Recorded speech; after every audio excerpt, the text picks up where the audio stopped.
Thank you, Mr. Chairman. General, thank you for your service. Congratulations on your nomination to this important post. Earlier this year, you said on a panel, and I quote, "Our daily focus is on competition. We've got to be ready to respond in crisis, and we've got to be prepared to win in conflict." I want to thank you for those comments. It's increasingly rare that we hear senior military leaders talk simply about winning in combat. So I want to commend you for those comments and keeping your focus on the military's primary mission, which is fighting and winning our nation's wars. And I want to start with a question about our #1 threat and competitor, China. Can you please explain again to the committee how you believe the Chinese role, or how the Chinese view the role that North Korea plays in U.S.-China relations?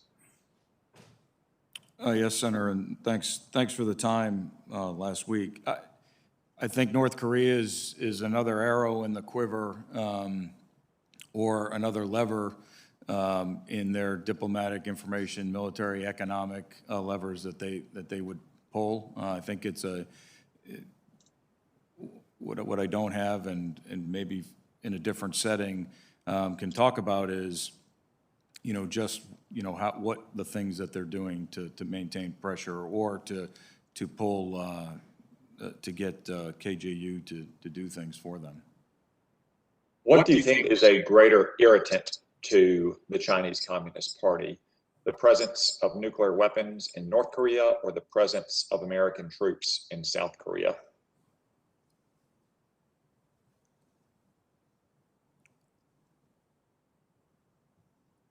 Senator, I really can't answer for the Chinese on what they think is a greater irritant. I think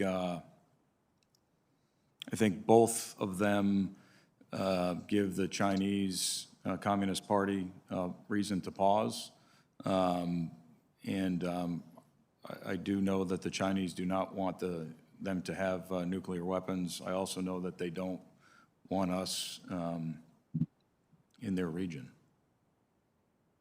I want to turn now to the operational plans on the peninsula. What's your view of the role that Joint Long-Range Precision Fires play to support the O plan on the Korean Peninsula, and how important is it that our military continue to modernize and equip these forces with next-generation combat arms?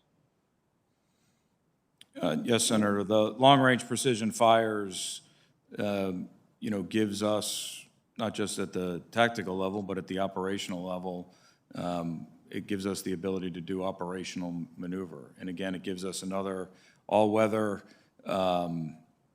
arrow in the quiver that we have to be able to facilitate maneuver at various levels.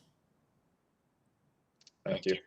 And then finally, what's your assessment of the status of the efforts to transfer operational control to the Republic of Korea Command Combined Forces? Yes, Senator. I know that General Abrams is working with the ROK military on a day-to-day basis to assist them in acquiring the capabilities and to meet the bilateral agreement. If confirmed, I recognize that one of the missions or one of the jobs I'll have will be to continue to assist them in moving forward so that we can achieve this. Do you think we need to see large-scale joint training exercises return to the peninsula to be best prepared for the transition? Yes, Senator. Training and readiness is extremely important, and live training is a lot better than the virtual and the constructive. But I recognize that that in negotiations, or that it is a potential bargaining chip going forward, and my job will be to identify that risk and then figure out a way to reduce it. Good. Thank you, General.